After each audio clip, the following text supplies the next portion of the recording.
if you could find brand new worlds right here on Earth, where anything is possible? Same planet, different dimension. I found the gateway.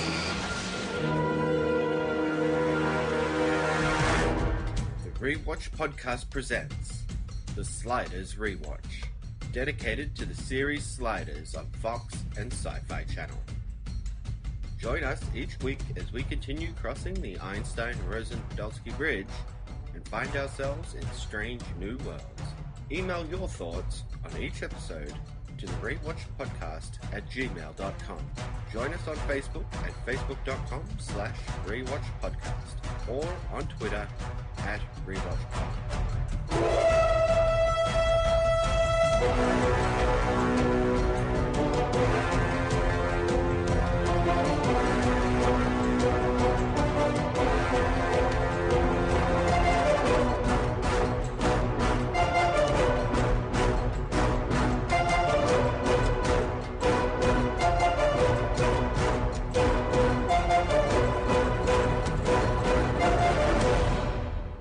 Welcome back to the Rewatch podcast and our Sliders Rewatch. I'm Cory. And I'm the death of the timer. Oh no. Yes. So sad. All of these episodes. Oh, so long timer.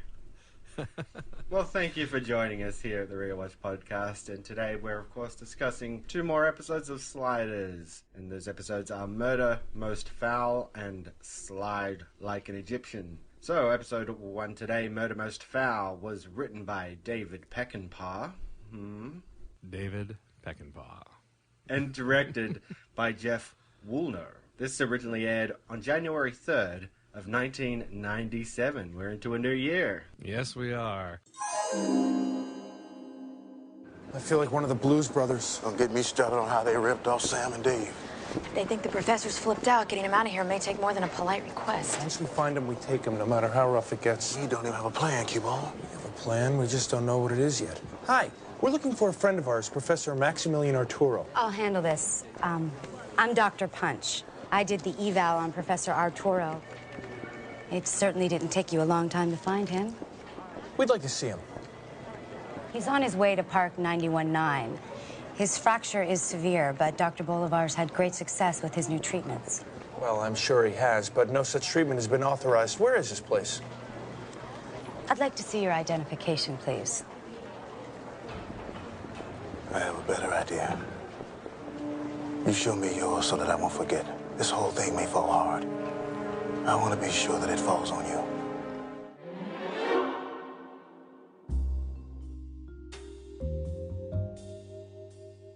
Our sliders land in a world where it seems everyone is wearing suits with someplace to go. A world where the goal is to be constantly working and using your time wisely to make profit and not waste it. Arturo ends up sliding into a pile of garbage which exacerbates already bad mood and necessitating a change of clothes. While going off to find said clothes, a suited man spills coffee on Arturo and he has a loud tantrum screaming at the top of his lungs. He's approached by a woman who reports him as a possible fracture, drugs him and takes him away to doctors who determine that despite not being able to find Arturo in any database, he must be someone of great importance as his identity has been electronically cloaked by executive orders. They refer him to a place called the Park and a doctor named Bolivar who uses hypnosis to reprogram Arturo into thinking he is a Sherlock Holmes-type detective named Reginald Doyle, one among many characters involved in a mystery role-playing game which will supposedly heal his fractured and stressed mind. Wade, Quinn, and Remy end up joining the Park as players in order to find Arturo and rescue him. However, they soon discover that there is a real mystery unfolding as some of the players are being murdered for real during the story. Bolivar pushes to end the story because of the real murder, but Dr. Dunhill says they cannot because some of the people in this park are the finest minds in the world and must be repaired. As the mystery unfolds, Arturo starts to see problems as the real murders conflict with the earlier fake murders, but after he glances at his pocket watch, the hypnotic trance is reinforced. Luckily, one of the boys who stole the timer and play acting as a pickpocketing street kid turns out to be a genius who is supposedly also a fracture, but has seen the true murderer and can partially identify them by their shoes. One night, Arturo's pocket watch is broken, which slowly enables his true personality to slowly rise to the forefront. The professor deduces that the first most murders were charades, but that the last murder was true and committed by Bolivar, who he goes to, who then takes Arturo back in for more reprogramming. Bolivar proceeds to try and frame the professor, Quinn, and Remy for the murder, but he is exposed while trying to kill Wade, and the sliders slide. Top of the fiber is slightly soiled. The base is pristine. Jolly Jack has just had new carpets in his home or office. Care to look? Can we let that go for now, and will you talk to me? And then there's this shoe cast. Note, it's recently been half soled. I want you to contact every cobbler in the area. Get them to prepare a list of recent customers with size 11 feet. All right. Professor. Marple, will you please stop this affectation of calling me Professor? It is most irritating. What is the matter with you, man? Well, since you saw that murdered girl, you've been acting as if you're shell-shocked. I myself am worn to the nub. This is a dreadful business, this. Quite dreadful. And there's something wrong here. Something I can't put my finger on.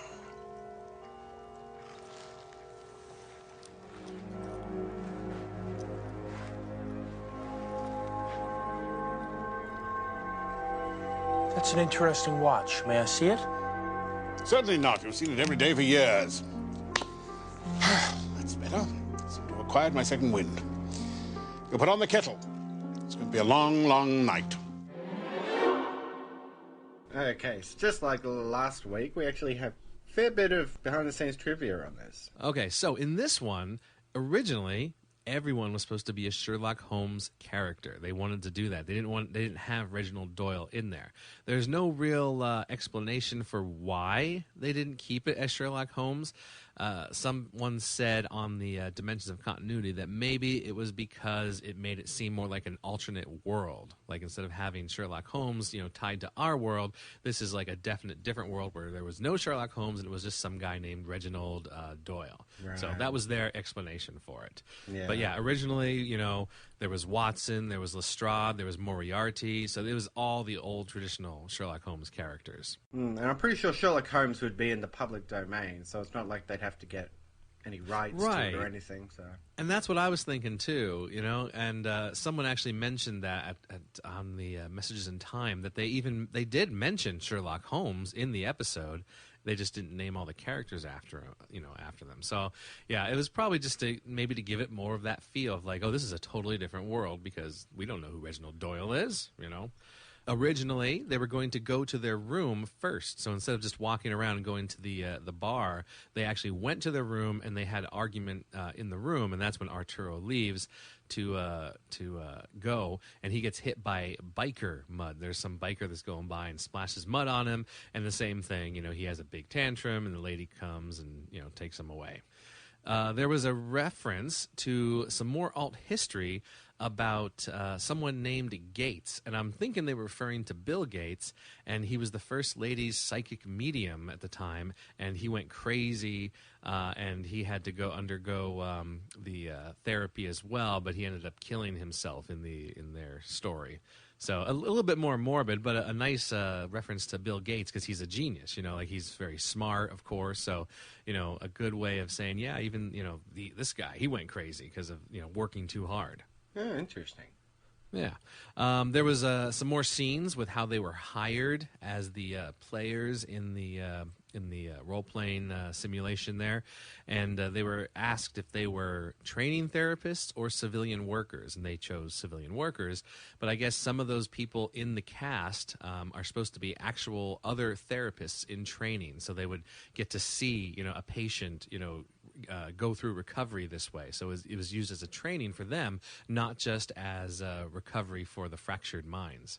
There was also a reference to the mall world and the costumes they had to wear there. Remy said something about not liking wearing these costumes, and there was a callback to the elf costume he had to wear. Yeah. There was some references to... There was a reference to Percom in the actual episode. Wade says something about leaving her Percom back at the room, but they never really explained what that was.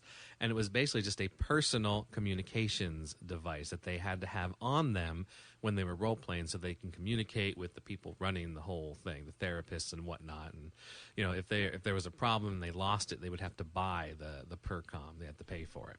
Yes, the age before the cell phone. Right. Exactly. There was other bits and pieces of dialogue here and there, nothing really major. There was an explanation of how Quinn became Marple, because Arturo is the featured player. He's the guy, the main one, and then they have other hired actors and whatnot, and somehow Quinn just becomes a major player, like his assistant. And what they said was it was likely just because of pure chance, because of their previous association. He was, the professor sort of picked up on that previous association in his mind and just pulled him into the story. So that's how he got to be a major player when, obviously there were other more qualified people that would have played Marple. Probably one of the training therapists would have played Marple. Yeah, I can see that, because he sort of dismisses Quinn when he first sees him, and then when Quinn approaches him, he says, Right. Of course I recognize you, Marple, and then it sort of proceeds from there, so, yeah. Exactly, yeah. So it was a nice little scene there. I thought that would have been cool. Let's see. There was also a scene of Quinn and Remy trying to get the boy who stole the timer, to help them, because the boy is hiding away. And Remy's saying stuff like, "Hey, we got some nice cash, some coins here for you if you give us our timer back," And Quinn's like, "Hey, we helped you get away. Now we need your help." Like trying to coax him out from the hiding place. Not really needed. There was the boy also explained more about the method of erasing the mind and the personality overrides they were doing, and he said this is not the only place that does it. That like last season he played in Sherwood Forest, somewhere else in the in the city. So this is not the only place that does the mind wiping or the personality overriding. So there's multiple places in this world for them to do that.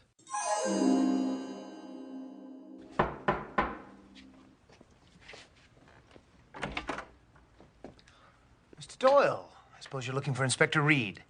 Yes, I imagine you do. As you may surmise, I have solved the Ripper murders. Well done, Doyle.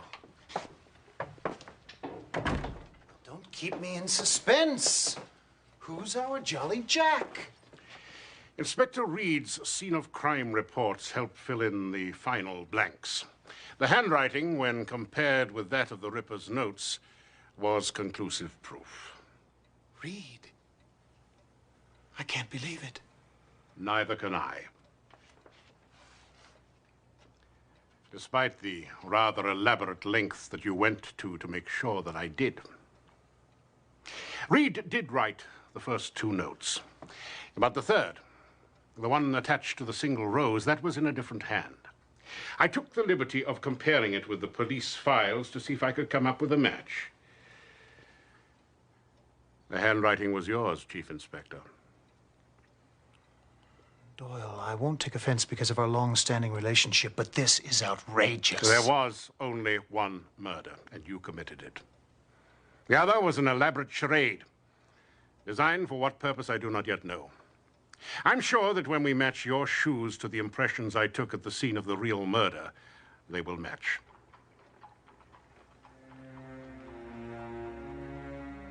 You're not feeling well, are you, Doyle?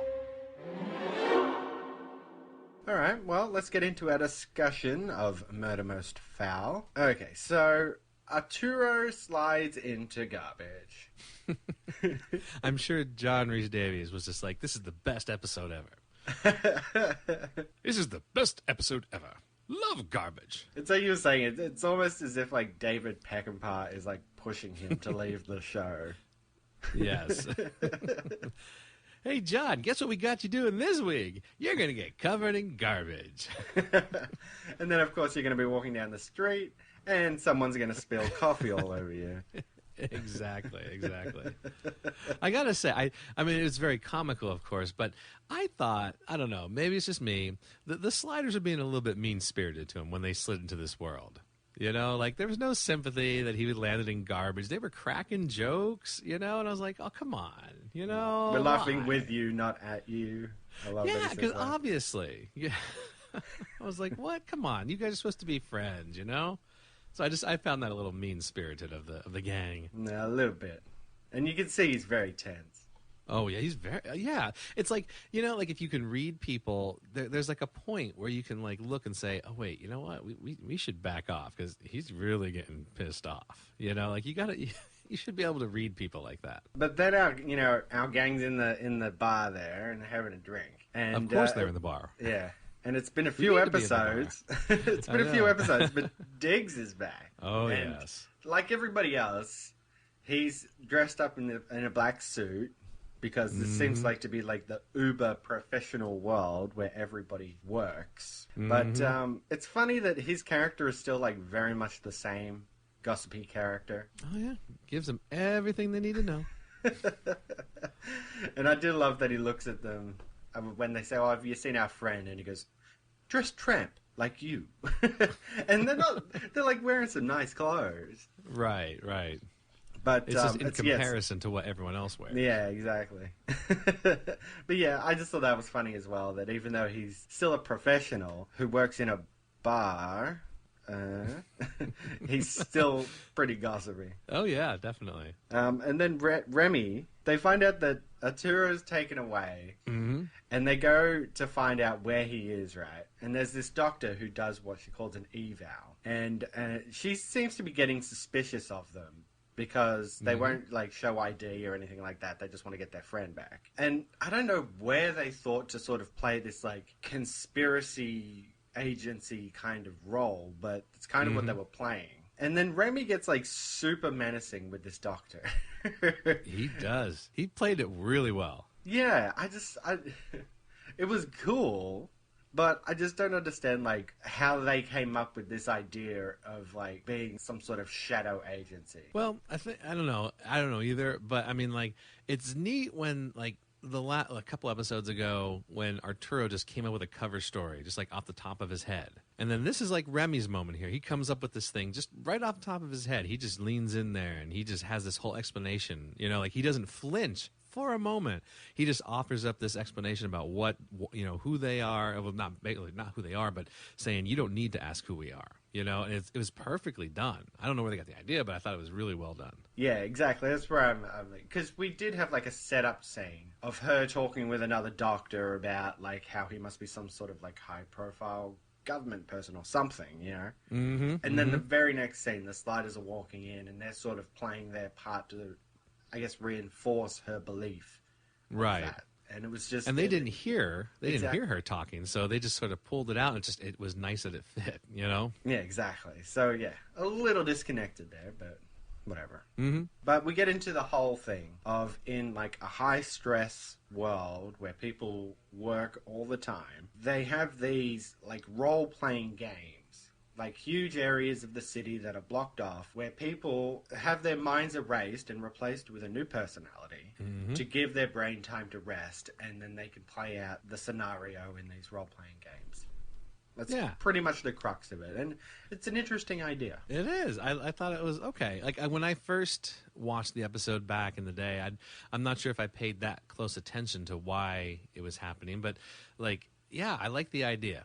I like the idea that you can like you overwrite your personality and you play as this other person, and then your real, you know, mind gets to relax and sort of recover from all the stress and stuff. That's an interesting idea. I don't know if that actually, if there's a real science behind that, like in the real world, like in our world. I wonder if there are things like that where people can just, I mean, you know, like you play, like when you are getting stressed, you try to find something to release that stress. So maybe you play sports, you play video games, music, whatever. So maybe it's something like that to the max, maybe. It kind of makes me think like, you know, I don't think the technology for something like this would be real. I mean, maybe to an extent with hypnosis or something, but it makes me think of like people who have like a split personality or, you know, they say that sometimes when someone becomes a victim of a horrific event, they can sort of separate themselves from the situation and sort of experience this horrific event as an observer or something like that. So it's like separating yourself from your own mind. So I think it sort of has its basis in reality. Right. But, you know, of course, it's Sliders, so they're going to take that and extrapolate it. Yes. I thought it was a neat idea. I just like the idea. And it's not like, you know, just like a little tiny spot. They got a whole entire section of the city designated to this, to the whole role-playing park. I don't know. For me, a murder going on would be very stressful. Even if I'm role-playing, you know, maybe because it, like you said, personality, it's not going to affect your real mind. For me, I'd be stressed as the guy trying to solve a murder. Yeah, well, you know, again, I think this is something that might have been taken from the real world, and I think, you know, it might not be so much in favor now, but not too long ago, people used to have, like, a murder mystery theme night. You know, you could host a party at your house, and it would be a murder mystery. So I think it's, supposed to be that sort of thing. It's interesting that they would choose the theme of this park to be, like, a Sherlock Holmes thing. Well, it's Reginald Doyle, but like we said, it's pretty much Sherlock Holmes. And the story being Jolly Jack. Or Jack the Ripper. And you're right, it is. It's kind of a horrific thing of serial killer walking the streets killing women, you know?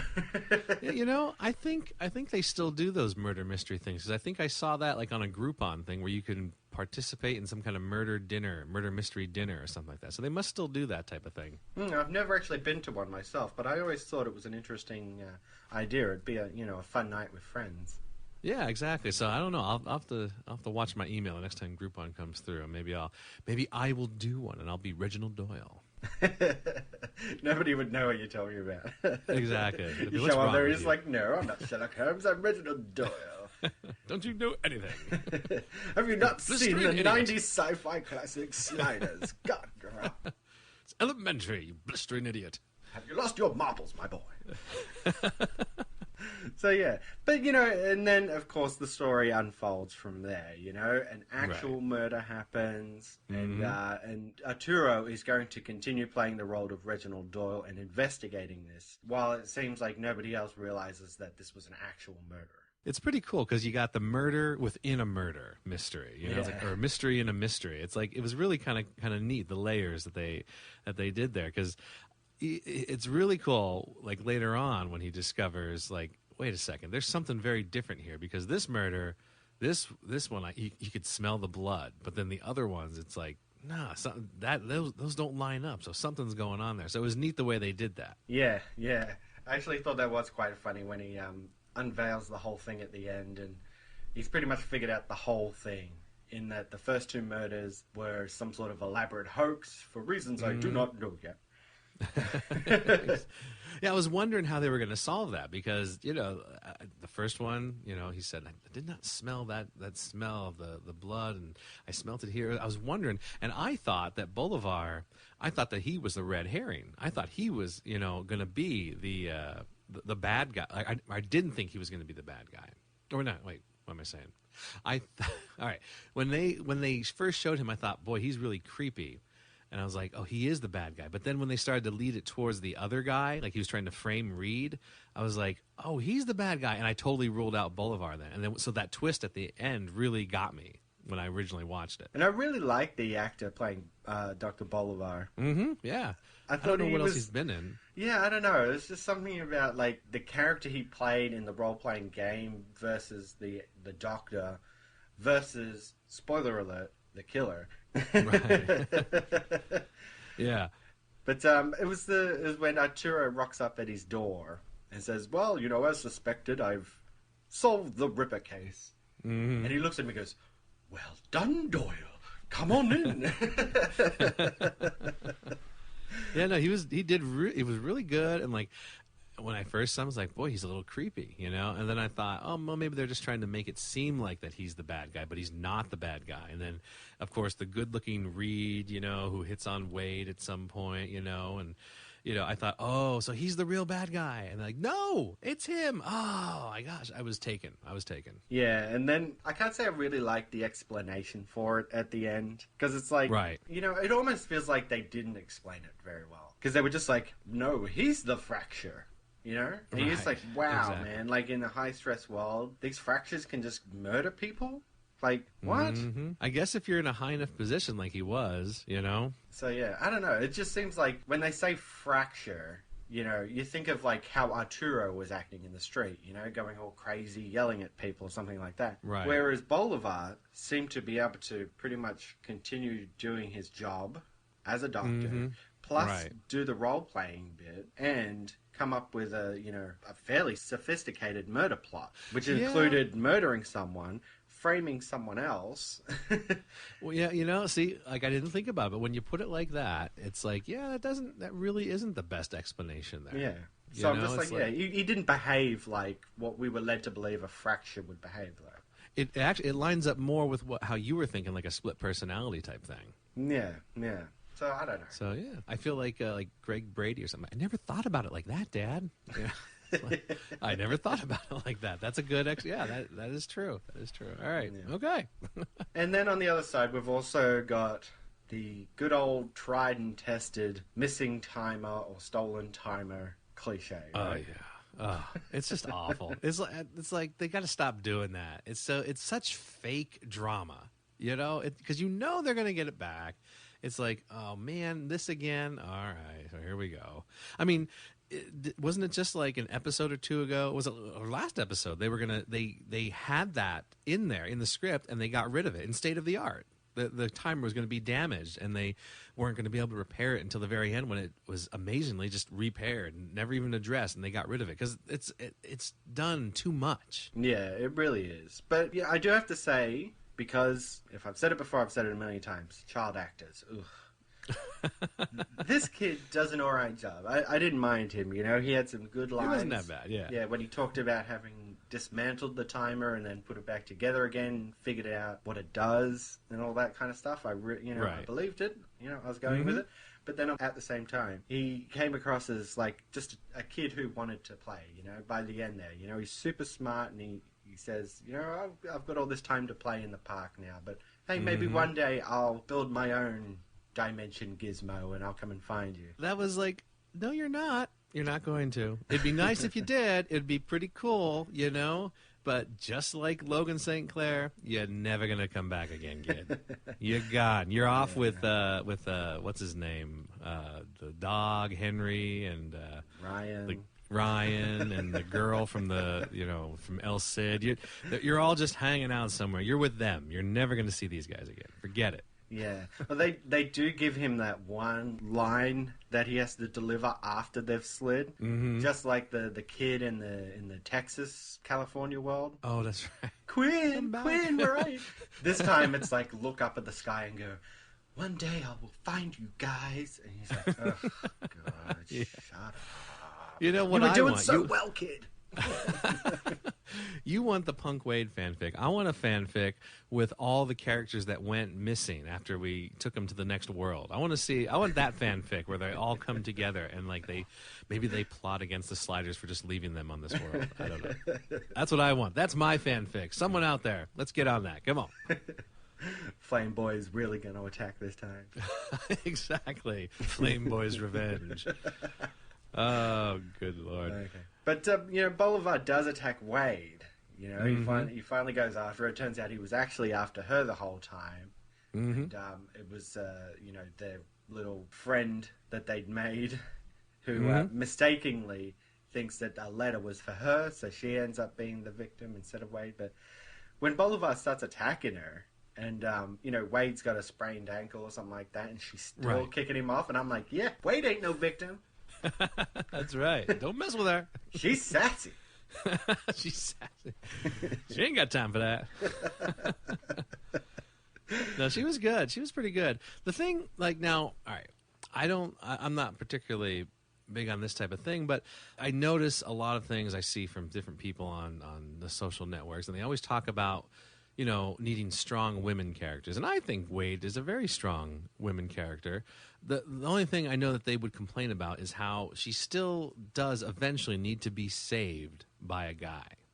Even though she is strong and she fights him off, eventually a guy has to come and finish the job. And I know that they don't like that type of thing. But I think she's a very strong character. Well, I thought the same thing watching this, because I think he manages to get a hold of her like 3 separate times. Mm-hmm.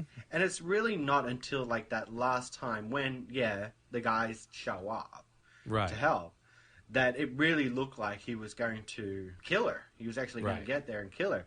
So, but at the same time, I'm thinking, no, she got away from him all these times. It took so much for him to actually get to her. But at the end of the day, he is a grown man, and she is a very tiny woman. Right. Yes. So she's done pretty well to get to where she was. And sure, definitely, she needs a, Quinn or Remy or someone to come in and help her because, what's she, 90 pounds soaking wet weight against a grown man.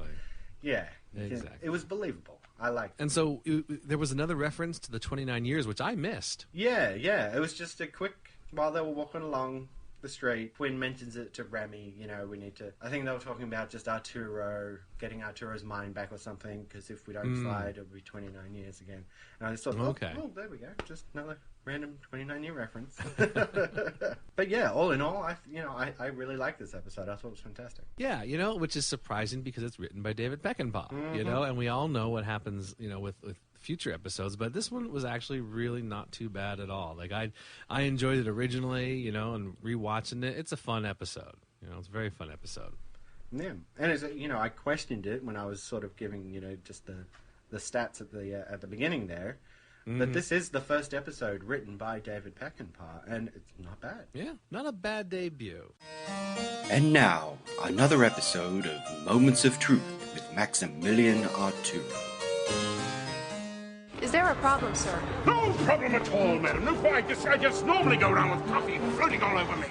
This has been another episode of Moments of Truth with Maximilian Arturo. So, getting into episode 2 today. The episode is Slide Like an Egyptian, written by Scott Smith Miller and directed by our old friend Adam Nimoy. This originally aired on January 17th of 1997. Julie, you've got to tell me what's going on. Hey, what was that thing? It's a genetically engineered scarab. These insects, they're considered sacred by my people.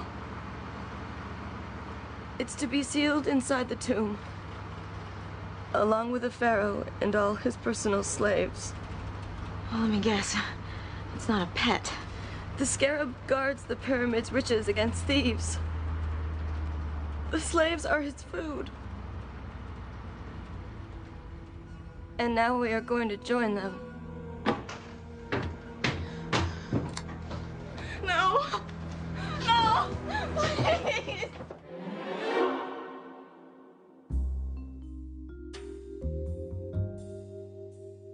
We start our slide in a world where Egypt's dominance in the world was never stopped by Alexander the Great, leading to pyramids among the skyscrapers of Los Angeles.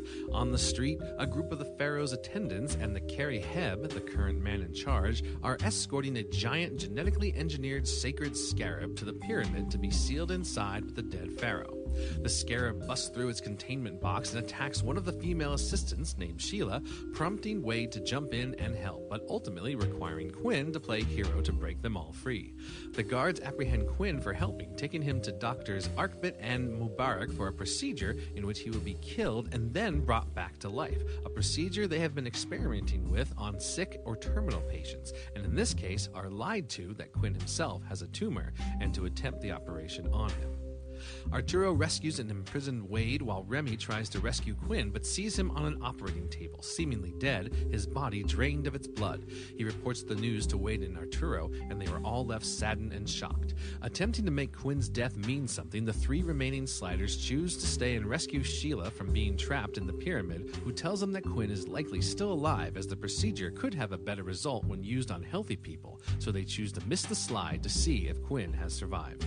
Quinn reveals to Mubarak that he is from a parallel dimension, to which she asks if he is royalty, because on this world, only those of royal heritage are allowed to travel between worlds. Mubarak is eager to hear about Quinn's experience in the afterlife, who denies telling her, not supporting their immoral medical procedures. The news reports that an interdimensional vortex was opened inside the pyramid, causing Quinn to realize that his friends are still inside trapped. Together they find the blueprints and realize the pyramid is meant to rotate. As Quinn rotates rotates the model, a secret door is revealed which contains a timer that the architect had stolen and planned to use to escape from the pyramid after it was sealed. Mubarak covers for Quinn and helps him escape when the authorities arrive, and the two make their way to the pyramid. Wade hacks into the pyramid's computer and together with Arturo deduces that if they can rotate the pyramid to the right angle, they will find the hidden passageway and be able to escape. Eventually, our group is reunited and slide using the new timer while Mubarak stays and covers for them, sending the RDI and the Carry Heb into the Scarab's waiting mouth. Hey. Rembrandt? What's wrong? Where's Quinn? Mr. Brown, when I got there, he was in an operating room. He was just lying there. He was dead. That's not possible. I know he was hurt, but the wound was slighted, not enough to... No. I don't believe it. I saw it. They did something to him. All his blood was drained. And it just left him there. There was nothing I could do.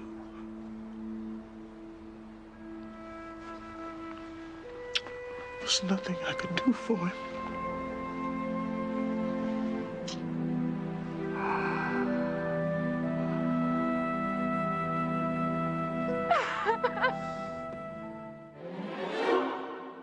So let's get into some trivia here. All right, so this one started off a little bit differently.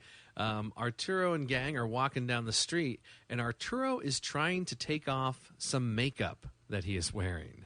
He apparently had seen Dennis Rodman on TV in this world, and it was suggested that guys would wear eyeliner like the Egyptians did back in the day, like you always see on the pictures. So Arturo actually did this and had Egyptian-like makeup on his eyes, and upon walking down the street realizes that no one actually is doing that, and it was just Dennis Rodman being, you know, his usual weird self.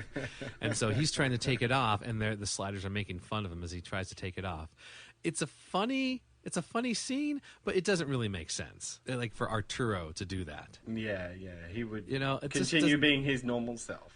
Yeah, you know, it just doesn't seem like something that he would have done. It makes for a funny scene because you see John Rhys-Davies with Egyptian eye makeup on, but it doesn't really follow his character, I don't think. There was when Quinn wakes up after after the death experience, he actually tells Mubarak then that he is a slider, and they talk about the conversation about sliding happens then, right after he wakes up. The conversation between Arturo, Wade, and Remy about staying here to see if Quinn is okay, it was a little bit different.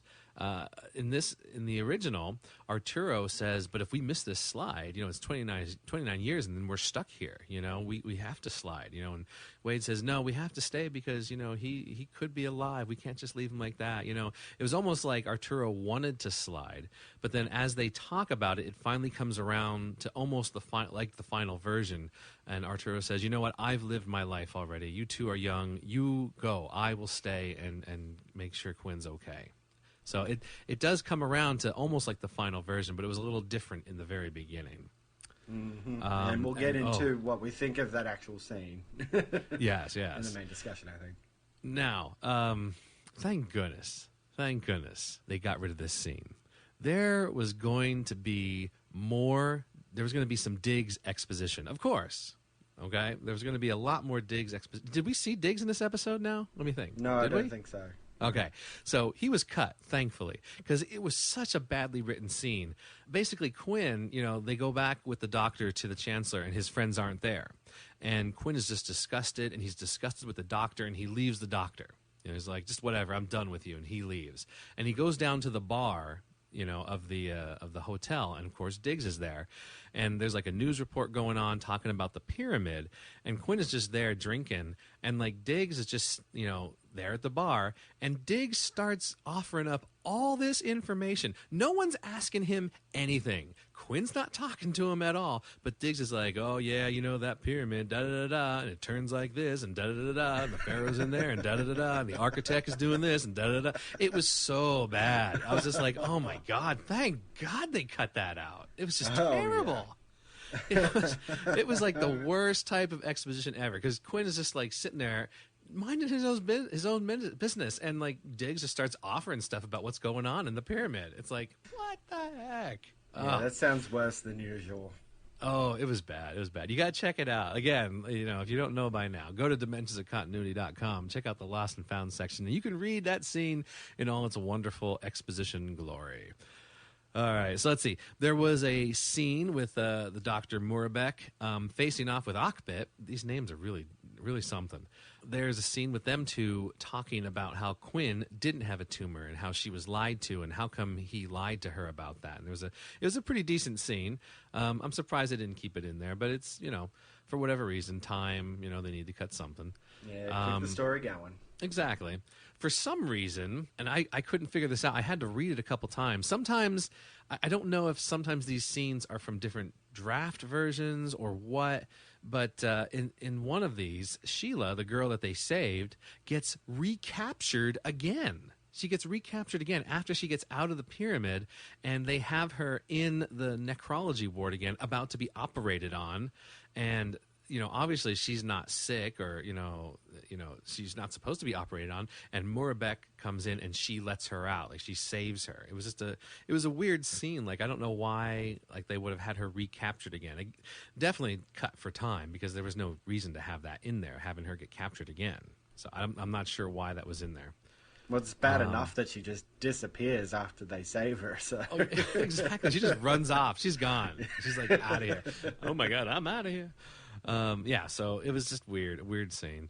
There was some more with the architect. So instead of him just dying like right away, he explained more about his timer escape plan, and he explained a little bit more about the computer, making a joke about the contractors that someone made. I forget who made the joke later, but and then finally he gets eaten by the scarab. But there was a little bit more with him, in case you really liked his character, you know.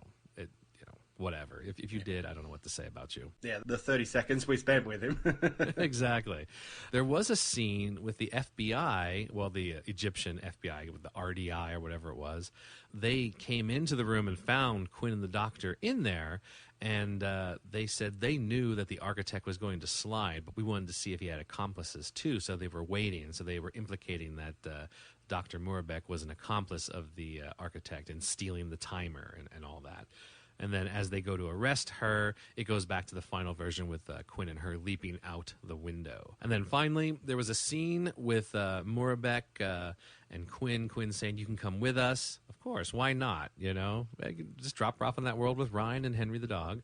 There was a scene with, they're saying, yeah, you can come with us. And she's like, no, I'm going to stay here. I'm going to stop the experiments. And, you know, I'm going to fix this.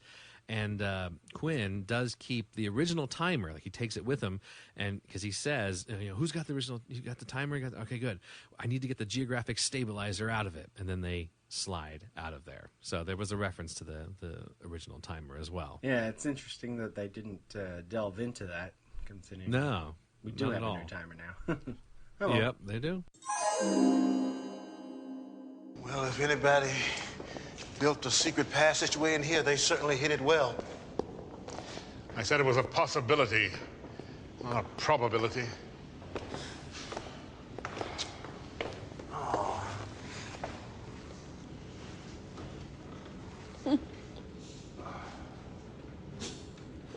What's so funny? We came in here thinking Quinn was dead. Now he's probably alive, and we're the ones who are stuck.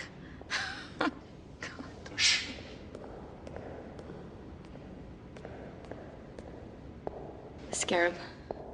Well, those sound like human feet. Who are you and what are you doing in here? We're locked in. Who are you? The architect. What do you mean locked in? The pyramid's not to be sealed until tomorrow. Didn't you hear the alarm? I've been in another part of the pyramid working. The scarab broke loose. I think they sealed the building to prevent it from escaping. Does anybody know you're in here? I was going to ask you that same question. Wouldn't matter. I'm supposed to die in here. Well, are you saying that there's no way out of here? There is another possibility. It's a secret passageway, but we have to get to the computer room. Quickly, this way. Well, what's the computer do? It controls the pyramid, but there's a way to... All right, while getting into our discussion of Slide Like an Egyptian, you know, I think it looks really cool, this opening shot of all these pyramids across LA. What do you reckon? Oh, yeah, definitely. Yeah, you know, you can look at it and say, well, that's obviously just some, you know, quickie Photoshop thing from 1997. Right. But, you know, it was kind of an interesting look, you know, a quick way to sort of just set up that we're in this, like, Egyptian America. Exactly. I thought that was pretty cool. There's a messages in time about that, too. We'll get to a little bit later. And then immediately we get into a woman in peril that Quinn and Wade have to go and save. Of course they do. Why not? Let's get involved. But, you know, if they didn't, it'd be a very boring episode, so...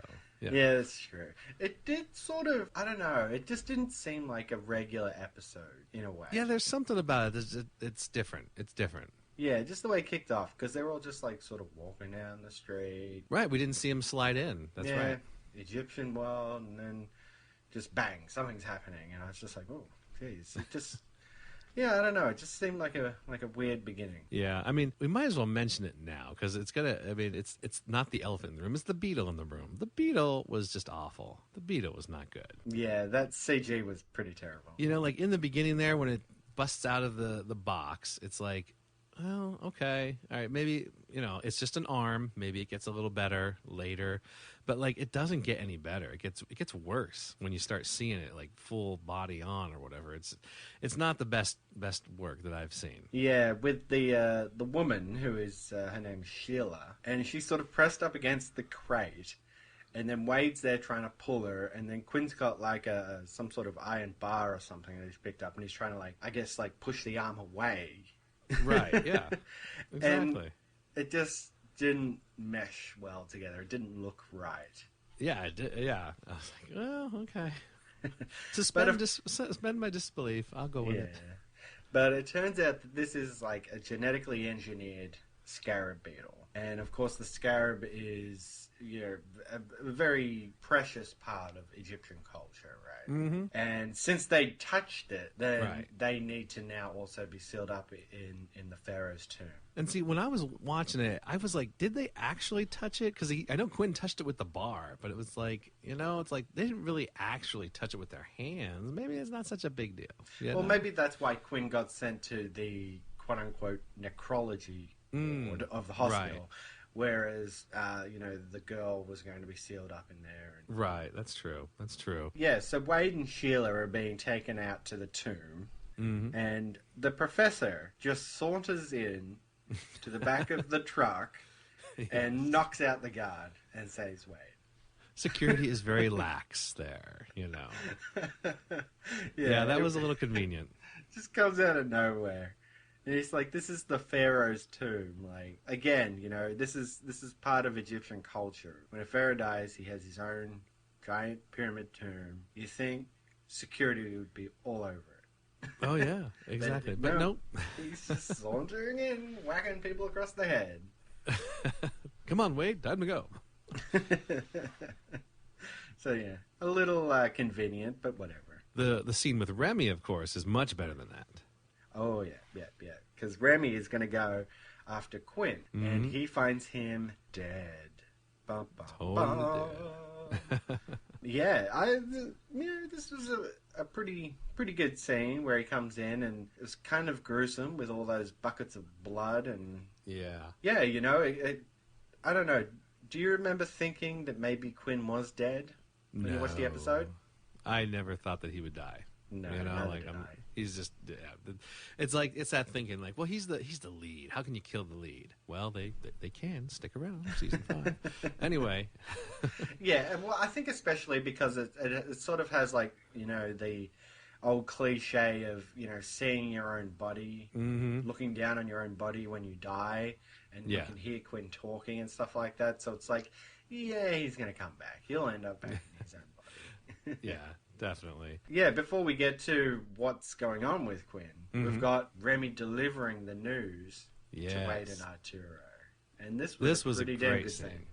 Yeah, this was his delivery, their reactions, everything was just like so well done. So well done. And I love Arturo sort of reflecting on it as well. You know, when he says, like, so many times I wanted to tell him that he was like a son. You know, we'd heard him speak about Quinn as a student before. Right. You know, he'd said, like, you know, there's that time when you come across that first class mind, and, you know, as a teacher you get the joy. But here really is like so many times I wish I had told him he was like my son, you know.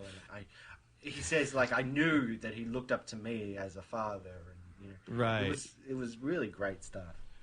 Not to break up the great mood of Arturo, but, you know, like what he says, he was like a son to me, you know. Like, you know, like, you mean like the estranged son that you neglected, Arturo? Yeah. Is that what Quinn is like? I know. Is Quinn like your estranged son? Always going to come back. Just in the back of your mind, niggling away. Exactly. Arturo, you have a son. What do you mean he's like the son you never had? What are you talking about? No, but he did. Yeah, it was very well done. It was very well written, very well done. I liked it, you know. And Remy was just, when he was delivering the news, it was just, yeah, it felt genuine. Like, Remy's really killing it these last two episodes, you know, with those dramatic moments that he has. Yeah, and of course Wade breaking down as well. Mm-hmm. Definitely. She's also, we've seen her do that, like when she freaked out on the when they thought they were home, you know, and she had that freak out there. Like, that's right. I think Sabrina Lloyd does very well with that kind of stuff. Oh, she not does. so much when she has to scream in fear. No, the screaming is not good. You know, she is on, like, I don't know if you ever saw Sports Night. I never did see Sports Night.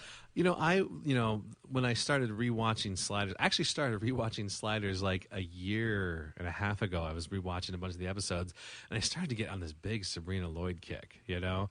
And so I was like, well, let me watch Sports Night. And she was on there, and she has a very, you know, it's a comedy, but it's one of those new brands of comedy where there's no laugh track, you know, which is, you know, those are good. I like those.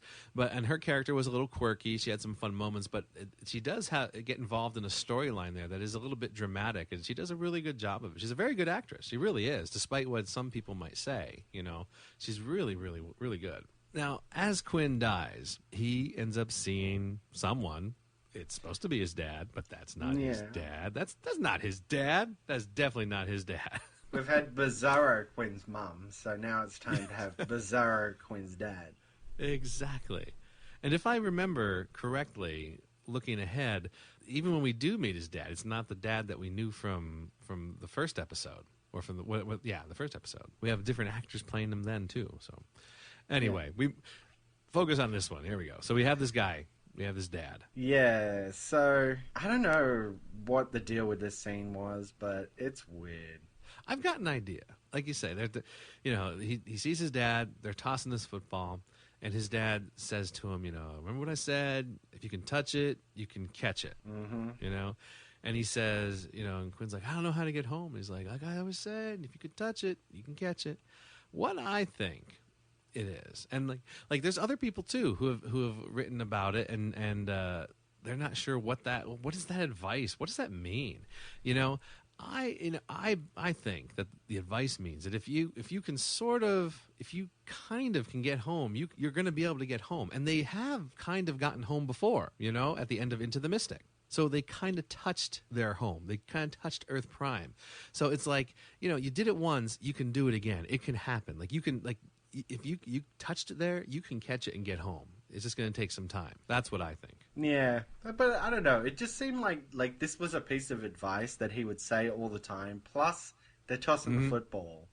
So the whole time I'm just thinking, like, I don't know what that means. Right. I can touch a building, but if it falls on me, I'm going to get crushed and die. Like, right. I'm not going to catch it. Yeah. I think it was something that he said in his lifetime, you know, with Quinn when they would throw the ball around, you know. But in this case, it's trying to be like that mysterious, you know, advice from the other world, coming back, not giving you the answer outright, but sort of making you work for it. Like, you have to interpret what it means. Like when you get like those, in the stories when people get omens and things like that, you're not quite sure exactly what it means, but you have to interpret it, and base your judgment on what you think it means. And I think that's what they were going for here, just kind of this mysterious oracle type character that's saying, you can get home. You just have to, you have to figure it out. It's like, you've been there before. You can do it. You can do this again. It's possible. That's the way I looked at it. Like, even when I first saw it, I thought, well, that makes sense to me. Like, I'm thinking about that. Like, that's what he's trying to say, I think, in my opinion. I think that's what he's talking about. Not literally, if you can touch it, you can catch something. Like it's like more of a metaphor for that. Is what I'm thinking. Well, you make a good point. So hey, metaphor me. And then, of course, Quinn comes back to life, and it all turns out that these Egyptian doctors, being that the Egyptians had a preoccupation with death, have been doing these death experiments to try and find out what happens on the other side. And that's where we meet the doctor. What was her name? Moira Beck was her name in the episode, and in the deleted scenes, she's called something else, and I don't know if that was her first name or if they actually just changed her name completely. I didn't mention it because I'm like, that's such a minor detail. So yeah, but Moira Beck is her name. She was played by someone named Apollonia. Do you know who Apollonia is? It sounds very familiar. See, I had no idea who she was. I mean, I remember watching the episode. I'm like, oh, she's kind of attractive. Got a little nice white skirt on there for a doctor. Okay, and I was like, I didn't know who she was until I saw Messages in Time, and I was looking at it, I'm like, someone mentioned Apollonia. I'm like, and they're like, well, you'll hear about that Message in Time later. But I was like, who is this? And I looked it up, and she apparently she was with Prince in Purple Rain. She was in that movie, tied to him somehow. I didn't, because I don't even remember Purple Rain. It's been so many years. And I saw it when I was a little kid. But she's been in there. She's been in a couple other TV shows, I guess, or movies or whatever, as guest stars or something. She's not the best actress, but she apparently is well known because of her ties to Prince. Yeah, I think that's maybe where I've heard of her before. Yeah. There you go. It's weird, like how Sliders gets these guest stars that are not really guest stars because no one really knows them. It's like, I think I kind of know that guy or that girl. I don't know, maybe, whatever. It's like it's not like when Mel Torme came on. People are like, oh, Mel Torme, we got Mel. We know who Mel is. We've got Mel. It's like these people who maybe aren't acting as much anymore, or it's like small little bit parts here and there. So that's who Moira Beck is. Apollonia is her name. Well, getting into the end part of the episode, the other three, thinking that Quint has died, decide that they're going to go and save Sheila from the Ferris tube because she's going to be locked up, right? Make his death mean something. And then, I mentioned while we were going through the trivia there, they save her. She runs away, and then she's gone. Right. Out of the story. Goodbye, Sheila. Say hi to Ryan for me. Right. When she goes. Now, here's what I didn't understand. Like, I was trying to figure out. The pyramid seals itself. And when they had the news report on, I thought that the news reporter implied that because the interdimensional vortex was activated inside, that's why the pyramid started to seal itself. But then I was reading something else that said, no, it's because the scarab got loose, and that's why the pyramid sealed itself. So I'm not sure why the pyramid sealed itself, but those are two possibilities that came up when I was researching the stuff. Yeah, I kind of got those two explanations from the episode, but then at the same time, I think they might have mashed them together. So it's like they opened the vortex, and the vortex being opened somehow made the scarab go caca, and then escape, and then the whole pyramid sealed itself. I'm not too sure. It does get a bit mixed. It does. Our sliders decide not to slide. Right. And the way they play in the episode, I think, is really good, because they don't really have time to talk it out. It's just, it's time. It's like 90 seconds, yeah. Open it up. Arturo tells Wade and Remy to go. Wade says, no, I'm not going either. Remy's staring at it, thinking, do I or don't I? And then he doesn't. Yeah. I thought it played perfectly. I never thought, like, when it came down to it, like, if there was ever a moment, like, because they'll always give the timer out and be like, slide without me if I'm not back in, a half hour. I never thought that any of them would slide without any of them. They're too much of a team, And, like, Remy's looking at it, but I'm thinking, like, well, if you go, man, you don't know what you're sliding into. You could be in the worst, world dimension in, ever. So, like, at least here you're with people, that care about you. Yeah, and, since we've never actually gotten the explanation of the 29 years, because it was cut, as we all know, right. They haven't really explained whether or not the vortex can be opened, or if it is exactly... it will not open again for 29 years. Because we know you can open the vortex anytime you want. Right. But you are corrupting data within the device itself. Right. Which is, what happens with the new timer at the end. They just say, look, it's like 16 hours. Bugger it, just open it now. Exactly. But, so can they open it within that 29 years? Like, they could still slide. But none of that has been explained to us, so we just don't know.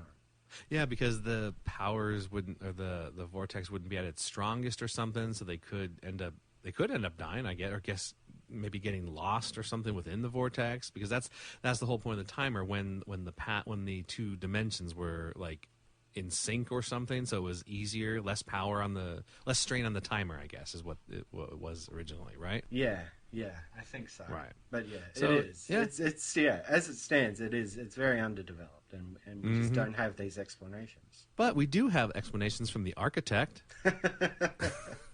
Who gets cut off as well. I love it when he shows up. And he's like, oh, there's a secret passage. We need to get to the computer room. And then he starts to explain it. He gets like 3 words in, and then it's just like, And that's the worst CGI right there, of him being eaten alive. It's just, you see... He's just like, it looks like he's laying like on a sofa with his arms up in the air, and he's like, the freaking CGI beetle like just chomping on him. It did not look good. Good. No, it didn't. But at least they got that tiniest bit of information. The key is in the computer room. There was a scene in there that, like, I thought was odd. There was a scene where I can't remember what he called himself now. It was the guy in charge. They didn't even give him a name. He just had like a title. It was the Cary Heb. The Cary Heb. He was in the car with his like right-hand man, and they were talking about, his right-hand man was talking about how he'll gain great power, once they showcase Quinn, because he came back from the dead, and he'll be seen as this, you were this great man who heralded this discovery and all that. And it just seemed like a weird, out of place scene. I guess I wasn't thinking much about the Cary Heb and his quest for power. It wasn't really developed that much. Yeah, his plot was a bit weird. It seemed to me that, the Pharaoh had died. So he's like some sort of intermediary, like a steward or something like that, who sort of holds the throne until the new Pharaoh is sworn into his pharaohness or whatever. But he doesn't want to give up that power, so he's got all this stuff about they're doing the death experiments, and look how good I could be as a pharaoh. Make me exactly. Pharaoh. Yeah, it just seemed like thrown in there. Like I didn't see. It felt weird to me. It felt very weird. Yeah. And in the meantime, Quinn has gone off with the doctor and found himself a new timer. Conveniently, awesome. Oh yeah, new timer. Oh good. Yeah, the pharaohs can do that. Yes. Wade figures out the computer. Yes. They find the secret escape tunnel. They all get together. Hacking skills. Yeah, more hacking skills. They all get together, and they slide, and the bad guys are eaten. Yeah. Good ending. Fast ending. Whoa. It's like, let's tie this all up in a bow. We're done. Yeah. It felt like it moved too fast for me, that ending. Like the last 10 minutes, 15 minutes. It felt like everything was like boom, boom, boom, boom, boom. Okay, we fixed everything. We're good. Let's get out of here. But it's like I said, like, just the beginning of the episode seemed so just weirdly cut together. Like, it was just like slow, boom, something happens. And then, for the rest of the episode, it all just seemed to like just be a random series of events cut together, not edited well. And, I don't know. It was just something about the pace about this episode was just quite weird. Mm-hmm. Interesting story, but just cut together strangely. Now that they have that new timer, it's like the question is like, are they still going to be landing in this wide spectrum, you know, like, what is it, 400, 500 miles between San Francisco and L.A., or are they going to be confined just to L.A. now? Yeah, exactly. Like, do they still have that stabilizing problem that they had with the old-timer? Who knows? Like, obviously, in the deleted scenes, you know, Quinn makes a reference to getting the geographic stabilizer out of the old-timer, but, you know, in the episode proper, they don't talk about that at all. So just something to think about. The other thing that I thought was just, like, weird is, like, they're on this world where apparently people know about sliding. They can't do it. Only the royals, you know, the pharaohs and such can do it. But, like, even the newscaster was talking about an interdimensional vortex is open. So they know about other dimensions in this world. This seems like this would be a good place to stay, even if they miss the slide, if they can get away from Cory Heb. Cory Heb. If you can get away from him, this might be a good place to stay to try to find some sliding equipment that might help you get home. Yeah, just because the royals are the only ones allowed to use it doesn't mean that there aren't scientists and people who know about this, the people who develop the technology who could help them. Exactly, you know?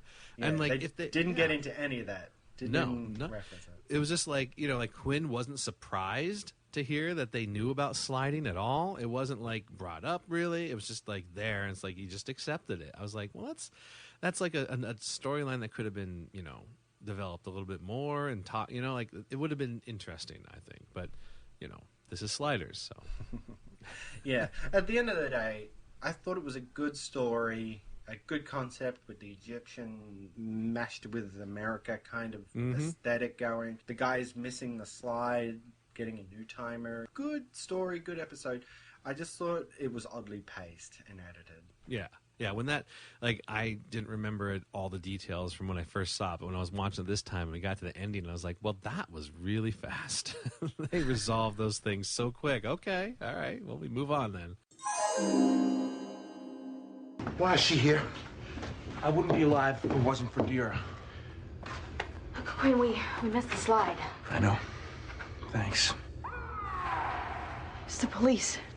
Can we go back that way? Not unless you want to be tonight's main course. Then I guess we better slide from here.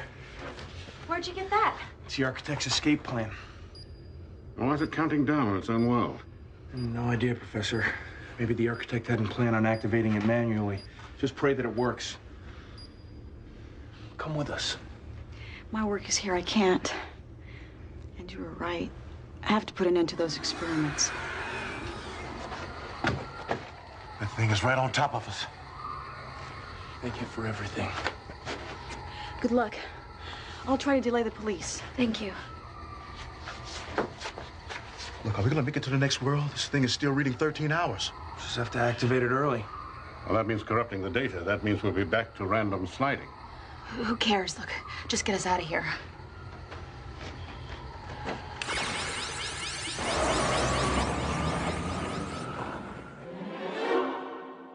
All right, well, let's get into some messages in time. All right, so starting with the Egypt world, we've got some people were wondering, how come if this is an Egyptian-based world, why is everyone speaking English? Shouldn't they be speaking Egyptian? You know, it's like, come on. Then, yeah, of course, you know, people are like, well, you know, seriously, you know, if they did that, then they'd have to use subtitles. And, of course, the Sliders don't speak Egyptian, so they'd be standing there thinking, like, what are they saying? We don't know. You know, it's like you just got to go with it with those type of things, you know. But, yeah, people were talking about that. Another person said that there wouldn't have been pyramids in this area, in Los Angeles, because, I don't know how true this is, but someone had said that even the Egyptians admitted, you know, much later, that the pyramids were really just the height of hubris. They just, you know, it was they're not like things that they would have built. You know, they built them just to glorify the pharaohs and everything like that. But it's not something that they would have done continually into modern times. I forget the exact quote, but it was something along those lines, basically, is what the guy was saying on the board. Yeah, he's nitpicking there. Yeah. They said, like I just said, Quinn should have looked for sliding machines since they're in this world, you know, that power their timer. And, you know, our timer worked off of Quinn's sliding machines. Where does this timer operate off? You know, it operates off of their sliding machines. So there had to be some sliding machines somewhere in this world. So they should have, you know, taken some time to look for them. Yeah. They're not going to explain this to us, so get over it. Oh, yeah, exactly. They said they think that the writers were a little bit confused about Egyptian/Islam because some of the names and costumes appeared more Arabic and Islamic rather than Egyptian. They liked the Egyptian world, but they said it seemed like some of the things that they put in the episode were like sort of mixing the two together, Egyptians and Islam culture. So I don't know enough about either to say either way, but this is what someone had said. They also said the Alexander the Great history was really very simplified, and he was made out in the episode to be a little bit more important than he was in our world. Like he was not the only reason why the Egyptians did not expand their empire. There was other things going on as well, but they said they just simplified it too much. There was someone asking, well, why weren't the Sliders telling other societies, especially societies or dimensions with sliding technology, about the Cro-Mags? Because they probably should. They said, why aren't they being like Paul Revere and saying, hey, the Cro-Mags are coming, the Cro-Mags are coming? Because, likely the Cro-Mags will happen upon those worlds. So they said, why aren't they telling them about that? It's like, yeah, I don't know. I'm supposed to tell you. Fair enough. It's like, they're coming back soon, don't worry. The necrology ward, they said, looked like the lab from State of the Art, and they were talking again about the recycled sets again. They're getting reusing things too much, not changing it up. Yeah, that's what happens. Yeah. They agreed with us. The reaction of Quinn dying and what Wade, Arturo, and Remy said and did was great. They thought that was really well acted. But they said the decision to go rescue the girl just was weird. Like if they said if my close friend had died, I wouldn't just go out and try to rescue someone that they had tried to help. It's like you need morning time. You need to like be alone and talk about things and They said it was just a little bit off for them. Right. They said it was a little too neat and tidy, this episode, because the girl, Sheila, she had worked at the necrology lab. The timer was right there under the table. The scarab grabs just the architect and no one else. It was just like a little bit too just like convenient in all these places, what they were saying. Which, yeah, I could see. That's, They said Apollonia was a bad actress, but she was nice to look at. And they said, that's why you hire her, because you hire it for the adolescent boys to look at. And I was like, really? Because, she was attractive, but, like, as an adolescent boy, I wouldn't have looked at her and thought, wow, she's amazing, Like, I thought she was fine. Like, yeah. There was really nothing I disliked about her. Right. Yeah, I thought she was all right, like, as an older man, I'm like, oh, she's a very attractive woman. I would have dated her, but, like, as a young boy, I wouldn't have looked at her. I would have looked at her and thought, that's like my mom. I don't whatever. Yeah. Like, I wouldn't have been attracted to her, So that, whoever made that comment, I was like, well, all right, I guess, whatever. And then someone else was wondering, why didn't they just wait the 13 hours so they didn't have to do random sliding, And I was like, no one answered it. And I was like, well, obviously, the bad guys were there, Carrie and Heb and everyone. They were right there. They had to get away. So that's why. If they called them, they would have taken the timer away from them. Exactly. So I was like, that's kind of, it's right there. The answer's right in front of you guys.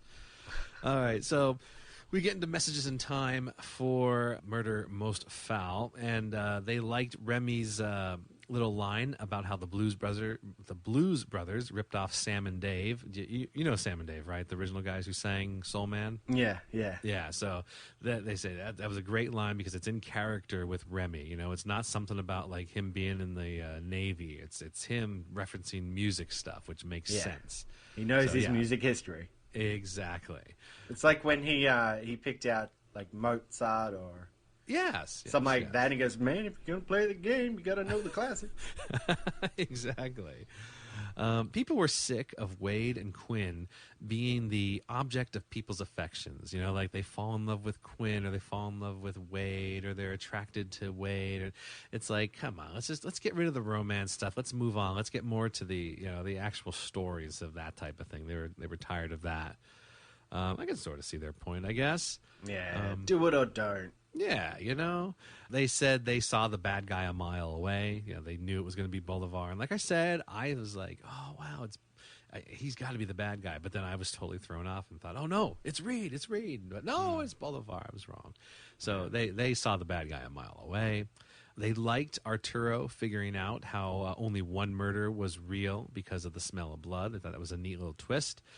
Quinn was we talked about this, how Quinn was surprised that he became a featured player. You know, they said it was good that Quinn was surprised. Like, he didn't, it's not like Quinn just walked up and expected to be Marple. It was like a surprise to him as well. So he well acted is what they were saying. Yeah. They said this was better. This was a better episode than having them jump into a world where time moves slower, and it was like 19th century England. They liked the idea that it was modern day, and they were just role playing. You know, Right. they didn't want to have a world where, you know, things had just slowed down. Victorian era England was just normal in this dimension, so they liked that. They didn't expect Sliders to throw in the red herring of of Reed being the murder. They thought, wow, that was a neat twist. They don't usually do things like that. You know, it's usually telegraphed pretty simply, and you know who the bad guy is. And so yeah, it was good. Like I said, I like that as well. Yeah. People don't like Diggs. They said on the boards. I don't know why. How can you not? He like, gives yeah, us they don't like exposition all the time, and it's I know. fantastic dialogue. Exactly. So, come on, people. Yeah. And they mentioned Pavel. They said, we love Pavel, you know, popping up in different outfits and different, you know, dimensions. But for whatever reason, they just don't like Diggs. They didn't nail it down to him being just there for exposition. But that's probably what they were thinking. Like, this guy just comes around with just this information. It's like, why do we have him? They said, all right, let's see. Let's take a look at this episode. We've got the Sliders separated, check. Okay, we got the timer stolen, check. Oh, creepy guy hits on Wade, check. Arrested by police, check. Corruption in high places, yeah, check. Getting jobs easily in highly coveted places, yeah, check. The only thing that we're missing is computer evidence of a bad guy. But we hit all the other cliches in this episode for sure. Well, they had to save Wade's computer hacking skills for the pyramid in the next episode. Exactly. So they're like, yeah, very much tongue in cheek, but you gotta give them points for that. It is true. Okay, so moving on to some messages from Earth Prime. So just a little bit. Yes. Just a tiny bit from our old mate iReactions over at the Sliders.tv fan blog. He liked our dramatic rereading of the missing scene about the 29.7 years. So it was really good. Now, I got to qualify that. Now, iReactions, for those of you who don't know, and I'm sure most of you listening do know, iReactions does write fan fiction, and he's written some really amazing Sliders stories. And I'm not, I mean, seriously, there's some bad ones out there. There's a whole site dedicated to Wade and Quinn love stories, okay? You don't need to search that out. Don't do it. All right. Well, I don't know. I think I should skim it for some punk fanfic. Skim it for a little There late could night be reading. some in there. Well, iReactions writes some really great stories, and he wrote a great script. I can't remember the name of it now, but it took place after the last season of Sliders, and it saved everything in continuity, but at the same time rebooted the series. You know, it's really, really well written, and he's writing 2 more. I think one of them has been released, and I wish I knew. I forget where he released them at, but if you go over there to the sliders.tv, you can search around a little bit, and you'll find it pretty quickly. Or you can just ask, you know, make a post and ask about it, and he'll tell you. He wrote this great script, and people were talking about it. And, you know, in my past, I think I mentioned in episode 0 how I used to do some voice acting. And it came up that I was, you know, part of this voice acting troupe online. And they had said, well, what about your, you know, can you guys do a rereading of this? You know, I was like, I don't know. They're not really doing fan projects now. They're focused on original work that they're writing. I don't know if they would get into it. You know, I'm not sure if they want to get mixed up with it again, because when you work with other people's copyrighted material, you always run the risk of being sued or getting in trouble, you know? Right. So, you know, I don't think they would do that again. But yeah, there was some talk about that a while back, like, oh yeah, maybe you can get your actor friends to, you know, act out the parts of this and that. And it led into a whole discussion of, if you were going to reboot Sliders, would you want to have the original actors, or would you want to have, you know, new people playing the old characters of Quinn and Arturo, or would you want new characters entirely? And our dramatic rereading convinced iReactions that, yeah, we probably don't want other people playing the old actors because it's just not the same. As good as your Rembrandt is, it's just not the same as Clavant. I'm so sorry. So see, we've done some good. We've done some good. It's good. I know that 2-minute segment was enough. Exactly. But we did want to give a shout out to our buddies over at the Sliders cast. Mm-hmm. Oh, yes. I mean, they've been a little behind on their episode release, but they did release a new episode and gave us a shout out. Yes, we appreciate that. It does seem that maybe the episode was recorded a while back because they were talking about us being on season 1. Yeah. We're like halfway through season 3 now. Right, yeah. But it was great to get a shout out from those guys over at the Sliders cast. So. Yeah, so they're still recording, they're still around.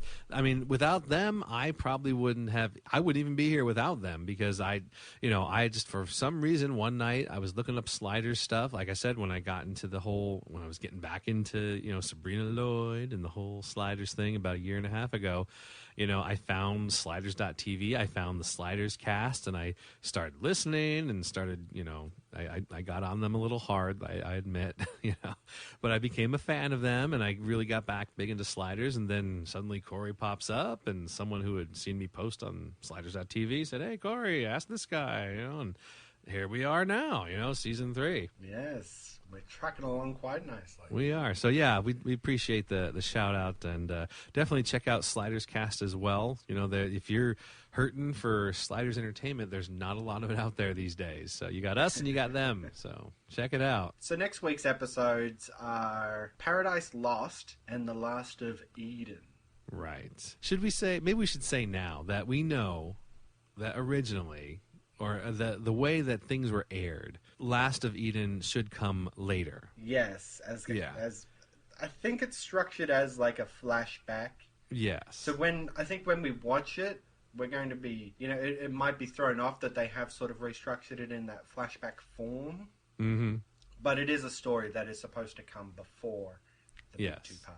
Exactly. So, and yeah, we'll talk more about it, next episode. But just so y'all know, we know that it is a flashback episode, but it wasn't supposed to be. All right, well, that's it for this episode of the Rewatch Podcast. Keep up with listener interaction by liking our Facebook page at facebook.com/rewatchpodcast and follow the show on Twitter at rewatchpod. You can also visit our webpage at rewatchpodcast.podomatic.com, which has some of our favorite links there, such as Dimensions of Continuity, earthprime.com, and the forum over at sliders.tv. And remember, you can always write us an email or record a voice message and send it to the rewatchpodcast@gmail.com. We love to hear from you guys. Yeah, definitely. And also, if you've enjoyed the show, please consider giving us a rate and review on iTunes. It'll take you a minute. You can give us 5 stars and tell us how awesome we are and let the world know that you love us here at the Rewatch Podcast. That would be fantastic. Yeah. All right. Thank you for joining me, Tom. Of course. So I'll just say, until next time, have you lost your marbles, my boy? We gotta slide. The Rewatch Podcast is not associated with NBC Universal, St. Clair Entertainment, Fox, or Sci-Fi Channel. The use of any and all copyrighted material is only for parody, news analysis, critique, or educational purposes, as provided in United States Code Title 17, aka Fair Use. Music provided by Kevin MacLeod at Incompetech.com. Copyright 2015, The Rewatch Podcast.